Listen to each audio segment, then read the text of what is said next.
Okay. My name is Stu Rose, and I'm the moderator of this particular panel. I want to remind everyone that the topic today that we're all here for all day is national leadership in entrepreneurism for New Mexico.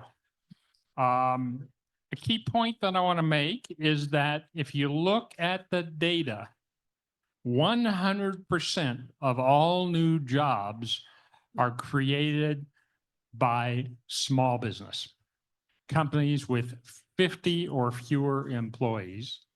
And about 80% of those companies have 10 or fewer employees. Entrepreneurship is the key to job creation, because what happens is companies grow, they scale, and then a bigger company buys them. And when they buy them, they mostly get rid of the people because they don't need them.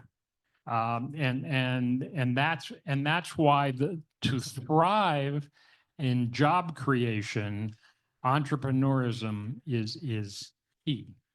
So what we're going to hear from today are three people who have been entrepreneurs and are in that stage of job creation, which is critical, obviously, for New Mexico. So I'm going to start by asking our panel here to just introduce themselves and say what they do. And then we'll come back and we'll hear their whole story about how the business they started or the businesses that they've started and how they got to where they are. So Josh, why don't you introduce yourself first and tell us about you? Sure. My name is Joshua Fristo, native New Mexican. Grew up down in Las Cruces. Went to school here at UNM. Have a couple IT service companies. So I'm primarily an IT consultant. Is that a little better? You have to almost eat the microphone to be heard. So I do a lot of IT consulting for businesses around the state. It's kind of my primary day-to-day stuff, as well as manage and help get these companies going. Charles? Yes. Hi, everyone. My name is Charles Rath, and I'm the founder and CEO of a company called RS21. We are in our 10th year of business, which is hard to believe. Thank you. And we are a data science and AI company. So we do a lot of work here in the state of New Mexico, trying to solve problems from everything from early childhood education to cancer to satellites. We do a lot of different types of work in the data science space. And really happy to be here. Father of two, married to Burkina, live by the river. Mark. Good morning, everybody. Mark Fidel, am I a former or am I always a co-founder of RiskSense cybersecurity firm? We exited in 2021 with 110 employees. And what Stuart said was right, not with the company that acquired us anymore. In fact, there are 3 of the 110 employees who are with the company that acquired us because it was for the software. Native New Mexican from the metropolis of grants, undergrad at NMSU, executive MBA from UNM. And you have to say it that way because it costs twice as much, but it takes half the time. And a law degree from the University of Denver. I now have my own firm, Fidel Consulting Group, and we'll get into that a little bit later. Thanks, Stuart. So this panel's about technology. So that's got a little different than what we've heard about before, because we, in fact, are a hotbed of technology. Technology because of our national labs in New Mexico, technology because of our 3 research universities in New Mexico. And when we think technology, the technology that we're talking about is not the technology that's already established. It's the technology that's coming for the future. You've seen a lot in the press recently about quantum computing. You haven't seen much, but what is coming beyond that is quantum biology. And what quantum biology is, for those who haven't heard, it's using quantum mechanics to study biological systems instead of classical physics. So there's all kinds of things like that are going on. But we're a hotbed in AI, in energy storage, in healthcare technologies, and technologies for space. And I could go on, but that's enough. You get the sense. Let's hear how these guys started their companies and have taken what's now older technology but modernized and got to where they are. So Josh, tell us about Tech 34 Solutions. I can't even say that. Yeah, so Tech 34 is actually the second company I've started kind of doing that recently. Kosh Solutions, another IT service provider. We're hitting our 20th year this year, actually. That one started with kind of an idea my dad actually had about an underserved need for IT support to small businesses. So that one started in the house we were renting in Las Cruces. My partner and I moved back from California because we felt it would be a little bit less risk to get this venture going here in New Mexico than in California where we were living at the time. And so we've kind of grown that company to have statewide coverage in the Four Corners and all of New Mexico. And as that business matured, then I moved on to the next venture, which is Tech 34, to serve kind of a larger type of client base. And so I started that one with Phil Abeta. We're 2 years into this company right now and getting that one off the ground. And chose again to do it here in New Mexico as well. Just having the network and kind of feel like New Mexico is a good place to start a business as far as not being so risk on the financial side. It's a little bit lower cost to get going than some of the other states, and being able to leverage kind of a good network that we already had in place to get that going. And so this has been interesting because I have a lot more knowledge this time around than the first time. I was fortunate in Kosh getting it going, coming from a accountant's family, so that helped on the financial aspects, which I think a lot of small businesses tend to lack. They have the good ideas, but maybe not the financial wherewithal to really understand how to make that business sustainable. And so I was kind of fortunate to have some of those behind my back as we got going. Okay, Charles, tell us about your background and what got you to start RS21 and where you're going from here. Excellent. So I grew up in rural Illinois, Southern Illinois, and ended up getting my undergraduate degree in University of Missouri. And then I got bit by the public service bug and moved to Washington, D.C. to get my graduate degree back in August of 2001, where I sought out to get a master in public administration. And a month later, 9/11 happened. And just one of those, I guess, wrong place, but right place, right time, because at that point, a ton of national security jobs opened up. And I got on the ground floor of that national security, homeland security apparatus as a young grad student. And I did that for 12 years, built a pretty significant Rolodex, and became very tired of living in Washington, D.C. It was a 90-minute commute for me to and from work, terrible weather. And I came out to New Mexico for a conference. I had no family here. I didn't know much about the state at all. I came here though, and I was just absolutely enchanted, land of enchantment. By New Mexico is beautiful. Weather was incredible. I started taking a look at housing prices relative to DC, and I'm like, this is amazing.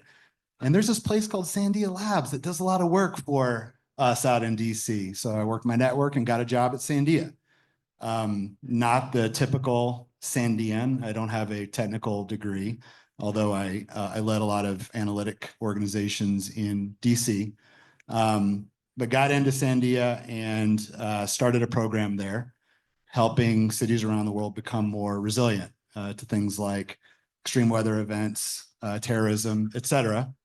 And the way that we were most helpful at Sandia during that time was through data modeling. And I became aware that a lot of the models that we were using open source data sets, open source methods. And I thought, man, I bet I could start a company doing this type of work for a fraction of the cost that we're charging at Sandia Labs. And so I didn't know anything about starting a business. I didn't have an MBA.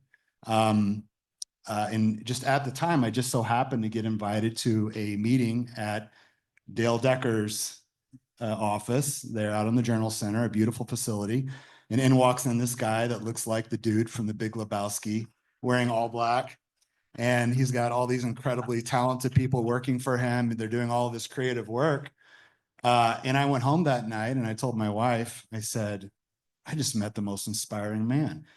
I have this idea of starting a company. I need to take him to lunch and see if he has any ideas on how to do this. So I did. Took him to lunch and I said, Dale, I have an idea, but I don't know the first thing about starting a company. I don't have any money. And he's like, well, you know, I have both those things and we should talk. And so he brought together Brian Burnett. Long story short, 6 months later, we decided to start Resilient Solutions for the 21st century. And ever since then, we've been succeeding. We were one of the fastest growing companies in New Mexico. I think 2 or 3 years in 2019, Fast Company recognized us as one of the most innovative companies in the world. And we've consistently been building on our data science capabilities. And I feel like we have something now that New Mexico can be very proud of. I believe that we're going to double in size this year. And we're doing projects that help humanity, which I'm very proud of. Okay, Mark, let's hear about your story. Thank you, Stu. By the way, not curing cancer. Just wanted to clarify that. He is, I'm not. My career started as an entrepreneur, started later in life, went through my undergraduate down at New Mexico State, worked for New Mexico Tech, which is instrumental to this story. But this is in the early 90s, 1990s, not 1890s, if that's helpful for anybody. Worked in their business administration office, running the college, right? Ran the payroll operation. And by the way, if you want people just to stop in to say hi and have a great day, don't work in payroll, right? Don't do that. No.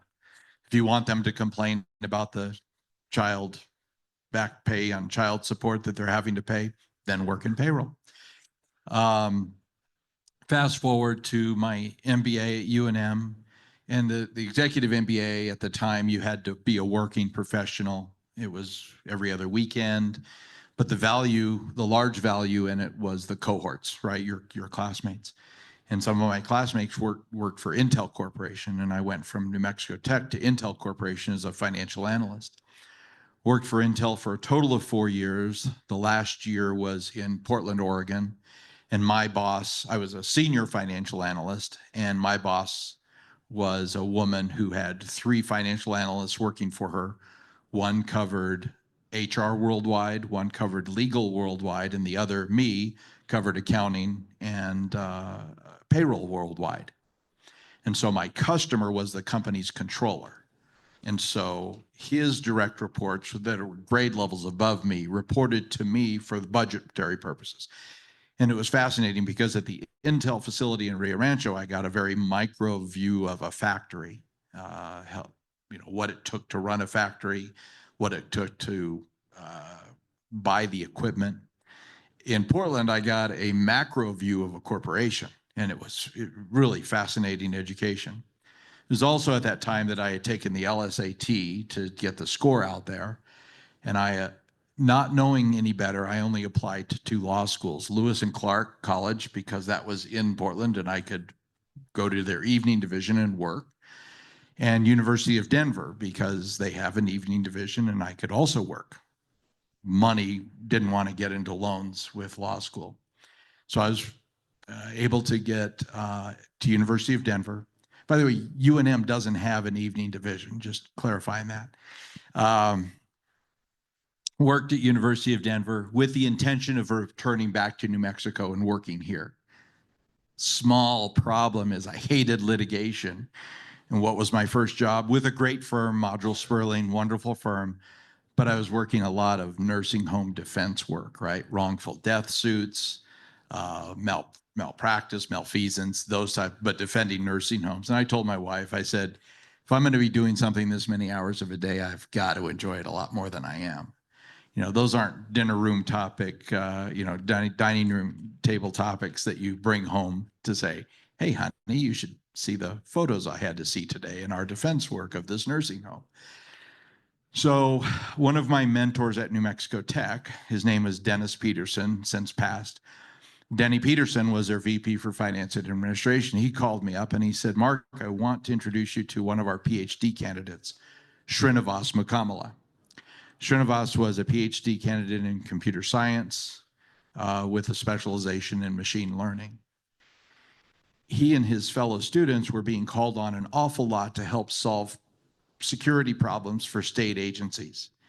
And so they would reimburse him for travel and per diem to go to various state agencies to help. They were doing this a lot as part of their program, and it ended up that the university correctly believed if there's private industry doing this, we are unfairly competing against private industry. But they had a research park corporation. Somebody might be familiar with those things here in this building. And he wanted me to work with Srinivas to get him up to speed on his presentation skills to non-technical audiences. So I did that. And in the meantime, I learned all about what he was doing. And it was fascinating. We formed a business. I was a 25% for Srinivas. Silly us, 50% for New Mexico Tech's Research Park Corporation, our LLC that predated RiskSense Inc. That was in 2006. We did penetration testing and vulnerability management. We helped companies identify the weaknesses before they were attacked so that they could understand how to shore up their defenses. And we took that idea from a service-based business and built software that automated a lot of the things that the penetration testers, the people who were doing the attacking, were doing, so that the penetration testers could focus only on the attack and leave the report writing to the automation, leave the data correlation and analytics to the software. And that's what eventually allowed us to sell the company to a company called Ivanti, which is a private equity-backed firm that has grown through acquisitions.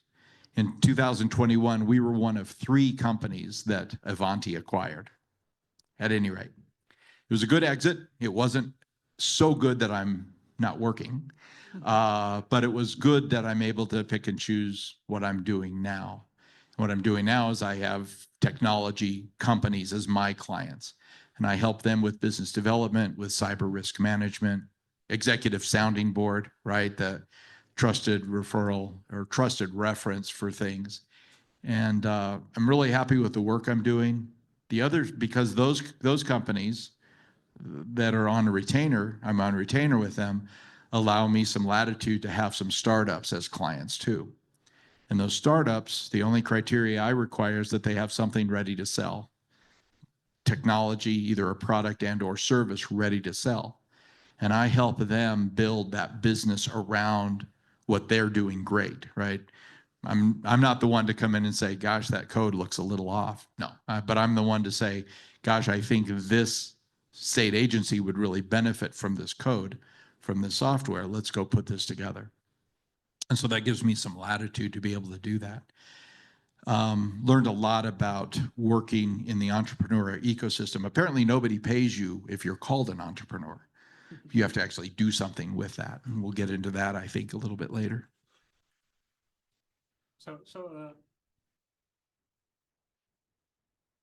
I don't know if, yeah, it's working. Okay. Note something about this. Accounting, family, public service, law, all running technical companies. If you think about technology, New Mexico is such a hotbed, as I said. We have our national labs and then 3 research universities. My estimates are we're probably 6, 7, or 8 in the country in R&D spend. But we're ahead of most in tech commercialization now, largely because those companies are very amenable.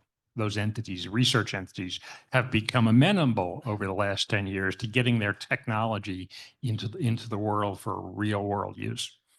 Most technology companies start with the technical expert. Someone from the labs or someone from a university decides they want to start a company. Okay, and they become the CEO of the company, right? But if you look at the evolution of successful companies, they often start with a technical expert, scientist.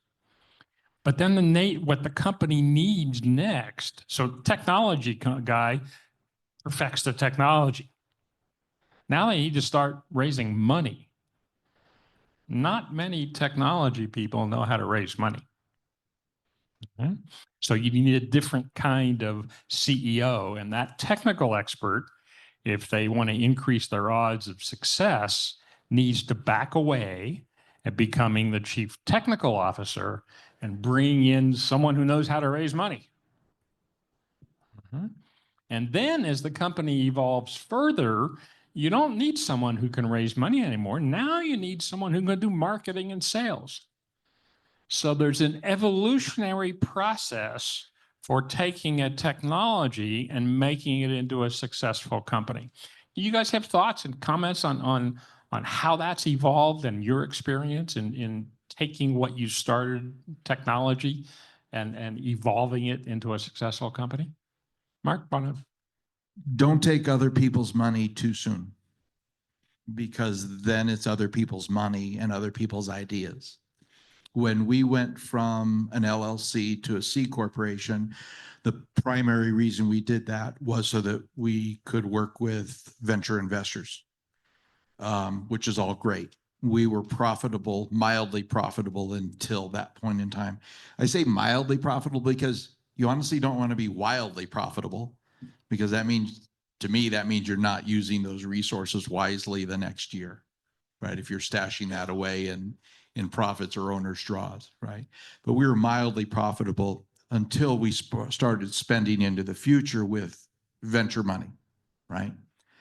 And the one clear mistake that we made, of course, it's hindsight, was spending far too much money on sales and marketing before we were finished with the engineering problem, with the technical aspect of it. We recovered, but it was probably an $8 to $9 to $10 million issue, right? That could have brought our exit to be 3 years sooner, right? 2017. Okay. And then you have all of the events when you take other people's money, right? There's definitely strings attached. Please don't be confused that there are not. Even if especially when they tell you there's no strings attached, then of course there's nothing but strings, right? And again, not a good or a bad thing, but it's how that communication works, okay? So we went from a 3-member LLC with myself and Srinivas being the managing members of the LLC to a C Corp with a board of directors, right? And outside money, okay?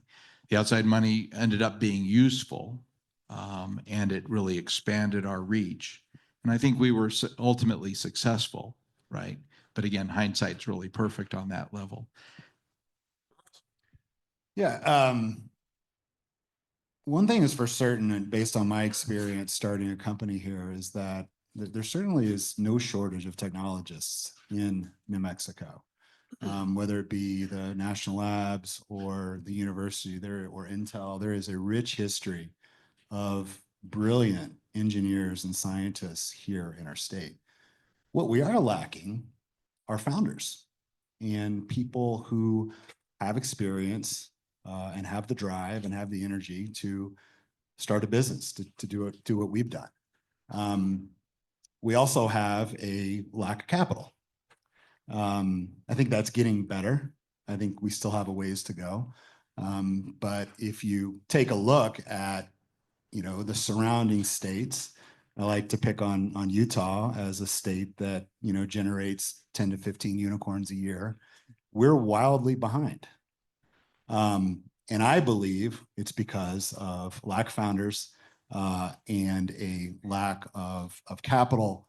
And I'd add a third to that, which is just a lack of what I would consider to be mega success stories, right? We haven't had that unicorn. Now, we all hope to change that someday, but we haven't had that mega success story of, Esri came from New Mexico or whatever the case may be.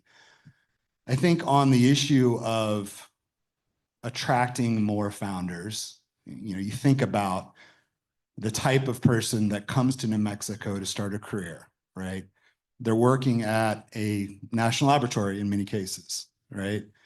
The very definition of a national laboratory is a federally funded research and development center. It is about safety, right? Typically, people who work at a lab want a safe job, right? They want a dependable salary, they want benefits, et cetera. I'm anomalous in that regard, right? I'm not the typical lab employee, but this idea that suddenly entrepreneurs are going to be coming out of the labs in droves, I would say we don't have the right people there in many cases to begin with. The other issue is, how do we retain people who are from this state who might be a founder in the future? I think part of our challenges around not having a thriving downtown is a big issue. I've spoken publicly about that quite a bit. I think we have an issue attracting the creative class, and we've got work to do there. The other type of person that would come back to be a founder would be the person who left, moved to Manhattan or Silicon Valley, got tired of the commute and want to come home, right? Well, we've got the systemic challenges with education, right? And crime, which can be a big barrier for those people coming back. So I think that we have great potential here in that, as Jared Tarbell mentioned, we have this beautiful place, great cost of living, amazing people, delicious chili, all the things. We have brilliant technologists here, but we need success stories, we need more founders, and we need more capital deployed to companies here in New Mexico. Josh? So having gone through a lot of that process you've kind of outlined there, I think a big focus too when you're starting a business is to focus on that product and making sure you're delivering something that people want. The money kind of seems to come afterwards if you're really doing a good job delivering that. But at the same time, you also need to have a sustainable business. And sometimes we get too focused on things and our bottom lines don't look good to keep us going, and we might look for outside money that would influence in another direction, or we get desperate. So there's a balance there. For me, a big thing has always been, I would say, peer-to-peer knowledge, right? I feel like my success has come from talking with other entrepreneurs, other business owners or peers, and that kind of continuous learning, right? And so we got hooked into something through our distributor and peer groups, where I got to talk nationally with a lot of other owners in the same boat. And that was huge. One, to realize that my big problems, actually everybody has. It's not just me going through this stuff. And so that removed a lot of stress, realizing that, hey, it's not just me struggling here to get this business off the ground. Other people have the same issues. And then talking to them, I was able to find some solutions and really help to drive our business and become successful.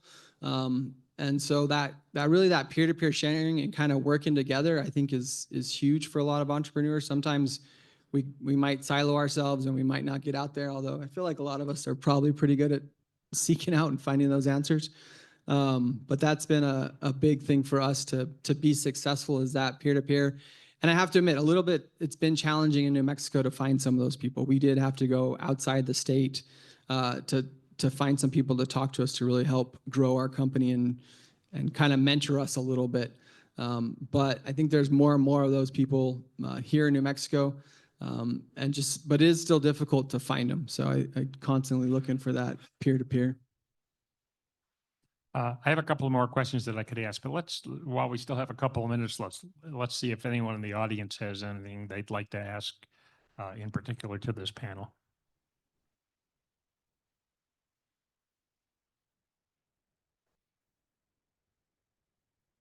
Hi, Allison Williams. I am the Right to Start Coalition Director for Arkansas. Hello.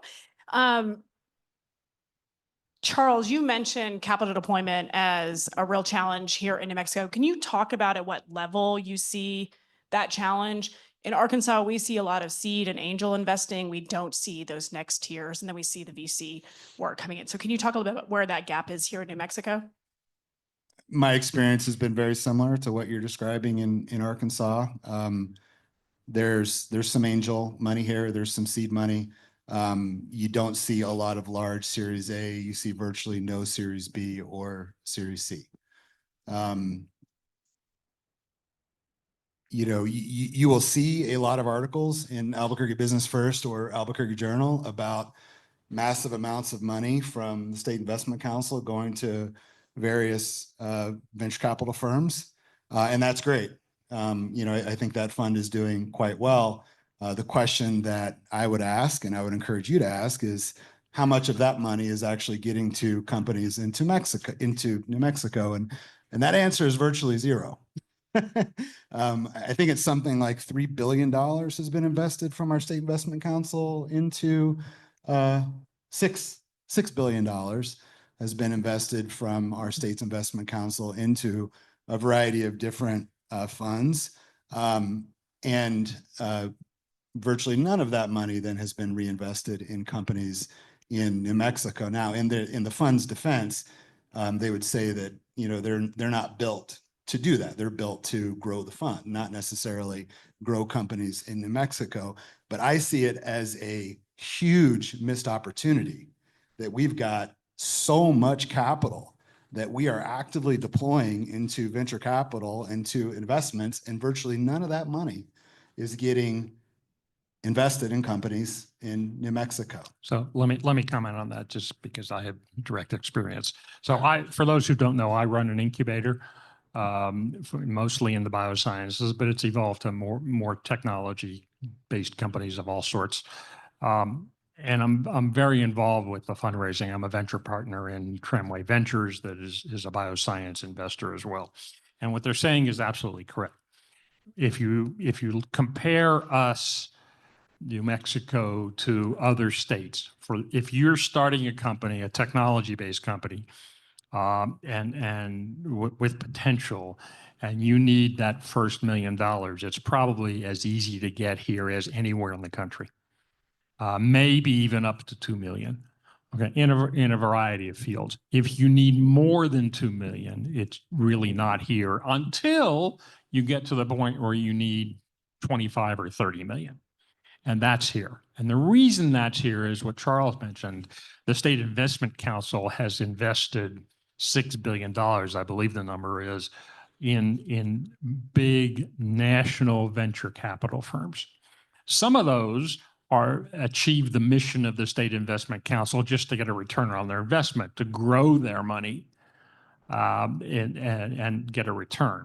But some of it, in some of their investments where they put $10 million into a large VC, that VC is required to spend that money in New Mexico. Okay, and the problem they've had is we don't yet have many companies that are ready for $30 million. The companies here need 5 or 10, okay, to go to the next level. And so there's no funding source at that level that I know of for companies in New Mexico. Plenty at the lower level, 2 million and below, plenty at the level 30 million and above, nothing that I know of that's in between. Now that's part of the struggle. And hopefully we're going to evolve. I mean, if you look 10 years ago, none of that was here. It was only angel investors. Right? So we've made progress, but we have much, much further to go. Over here. Stu, is that because that's how the legislation was written? It wasn't to help companies that were seeking 5 to 25 million. It was specifically to help companies that seek 30-ish, and thus probably helped by the VC firms to write that. Yeah, I think that was the intent initially, was just to get a return on investment. State Investment Council, they've grown their funds to, I think the last number I saw was $59 billion. Okay, and one of their big problems is they have to reinvest that money at a rate of something like 2 million a month. So, but the State Investment Council, which is largely independent of state government, has a different mission than state government. Their mission is to raise money. They've evolved their own mission to create a venture capital industry within the state. They started with the little companies, the seed venture capitalists, micro venture capitalists, and then they tried getting the big investors to pay attention. And the big investors are paying attention. They just don't see opportunities yet because we don't have enough companies ready for big money. And no one has yet addressed that mid-range. And I think because they didn't recognize it. Someone else want to agree, disagree, have comments? Fully agree. And the reason is why the state is so great is we don't have a lot of people. And why one of the issues is, as to what we're talking about, is we don't have a whole lot of people. So population density speaks to then larger economies, right? Speaks to then that middle funding level ultimately, right? Of being able to fill that in. We were fortunate enough to have Sun Mountain Capital and then Epic Ventures out of Utah, who follows Sun Mountain on a lot of investments, put money into our company early on, but that money was SIC money that was designated for New Mexico startups, right? So it was a carve out of funds. And so we were fortunate enough to be able to, but all of the rest of our funding from investors came from out of state, pure and simple. And let's not talk about the traditional banks here and how fun is it to tell your spouse that your C corporation, you have to have a personal guarantee on the line of credit that your C corporation just landed. And honey, would you mind filling out this background check form for me? Yeah, love it. Any final comments? No, Stuart, I think you summarized the issue very well. I do believe, and this is my personal opinion, that it does feel a little bit like a shell game relative to what you read in the paper about these firms really wanting to invest in companies in New Mexico versus the investments that have been made. And I would argue even investing, even getting $1 to $2 million based on the entrepreneurs that I know, that has been incredibly challenging as well. And so I believe that those agreements need to have a bit more teeth. And I would encourage us all to understand what that percentage is of the money that is going out of the state and not coming back, because I think it's a huge missed opportunity. I really do. I have a quick question. Okay. My name is Juliet Jones, and I am a starving artist, photographer, and a special ed teacher. So I come to these events to learn about money. What I would assume that you would call Etsy a unicorn. Is that correct? Maybe Etsy? Etsy. You know, the Yep. Oh, you would call that a unicorn. It was started by two starving artists for Brooklyn, right? Why can't we do something like that in New Mexico? We have so much indigenous art. We have so much art. Couldn't we create an Etsy just for New Mexico, you know, to help our population, help who we are beyond technology? I know this is just my private passion. Well, I personally take credit for Etsy because we've got Jared Tarbell. He was one of the founders. He's from New Mexico. So, I mean, what about helping? We have such a plethora of artists in this state. How can we put us all together? You know, New Mexico is known like the third the third art capital of the world, you know, Santa Fe. How could we take your expertise and help? Think about what it is an investor is looking for. Now, well, it's not scalable as part of it, but it's not the whole story. What is the investor looking for when they put money into any kind of company? They want to get their money back and make a profit. Okay. How do you do that in the arts? That's been the struggle. We need the arts without question. Okay. It adds to life value. But how do you make money at it? And that's been a historical struggle everywhere, not unique to New Mexico. If you can find a way to show a profit such that an investor can get a return on their investment, then we'll have hit a home run in the arts. I think you start by not cutting out arts and music at the elementary school level when there are budget cuts to happen.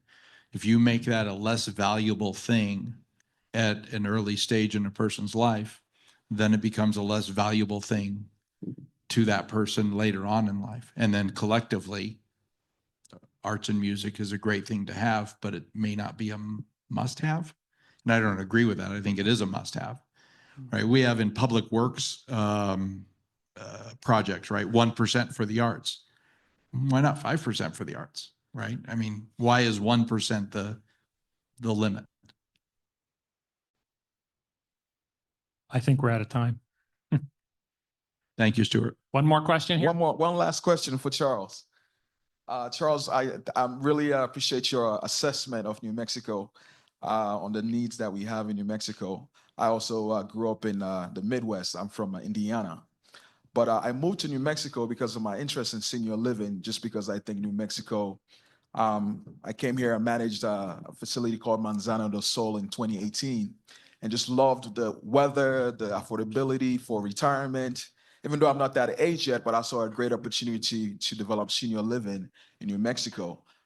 Even though we don't have many founders and many great stories yet, the mega stories yet. When I attended an initiative by the mayor's office called Young Professionals of Albuquerque, and just spoke with other, young entrepreneurs, they have many bright ideas. And I thought, how can we have more of this meeting of the minds in the city where, even though we don't have those mega stories yet, but where those ideas can be traded from peer to peers.